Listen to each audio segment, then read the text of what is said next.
2 மாசமா ரீசார்ஜ் பண்ணாம இருக்கேன்டா செல்லுக்கு. புரியல. அன்லிமிட்ல தான் இருந்தது. 2 மாசமா ரீசார்ஜ் பண்ணாம இருந்தேன்டா. ஆ அதனாலயா என்னன்னு தெரியலையே. அதனாலதான் கிடையாதுண்ணா. அது எப்படிண்ணா? அதுதான் உங்க தாத்தா ஏன்டா இப்படி பண்றாரு? ஜியோவும் ஏர்டெல்லும் ஏத்தினே இருக்கிறாரு. இருண்ணா, என் தாத்தாவை போய் கொண்டுறேன். இல்லடா அம்பானி தானே உங்க தாத்தா. அவனை கொண்டுருவா. நெட்டு 10 மணி ஆகுதுல அதனால வருது. சொல்லுண்ணா, சொத்த பாதியா பிரிச்சுக்கலாம். டேய் எனக்கு ஒரே ஒரு ஹெலிகாப்டர் மட்டும் அனுப்புடா. அவனை கொண்டுட்டு சொத்த பாதியா பிரிச்சுக்கலாம். ஆமாமா நான் சென்னை இதுக்கு வர போகணும், கேரளா வர போகணும். நம்ம மும்பை போயிட்டு அவனை போட்டு தள்ளிடலாம். டேய் தங்கம், எனக்கு வந்து துபாயில விசா கிடைச்சதுடா. ஆமா துபாயில விசா கிடைச்சதுடா.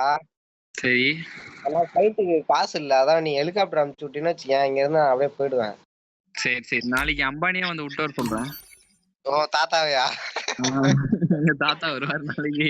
தாத்தா வராரு, கதிரை விட பிறந்து வருவாரு. அட்ரஸ் எல்லாமே சொல்லி அனுப்பிச்சு விடு சரியா? அவர் பண்ணி போயிட போறாரு. அவன் வரலண்ணா, எது லேட் ஆச்சுன்னா செருப்பு எடுத்து அடிங்க மூஞ்சில. செருப்பு அடிக்கணுமா? லேட் ஆகுனா. சரி பாண்டிச்சேரியில போய் சரக்கு அடிக்கணும்னா என்ன கார் அனுப்பிச்சு விடுற? பிஎம்டபிள்யூவா, ஆடியா, என்ன பென்ஸா? ஹெலிகாப்டர்லயே போங்கண்ணா. ஹெலிகாப்டர்ல போட்டுமா? ஏய் டீசல் அதிகமா இருக்கும். என்னடா நீ? அது இதுல என்னன்னா இருக்கு? ஏன்டா நீங்க வரியா? உங்களுக்கு இல்லாதா? அந்த பைக் உயிரோட இருக்கா இல்லையா? என்ன பைக்கு? உன் பைக்கு. எது? உன் பைக் உயிரோட இருக்கா இல்லையாடா? அது கிடக்குண்ணே. இருக்கா? உயிரோட தான் இருக்கா? ஆமா ஆமா.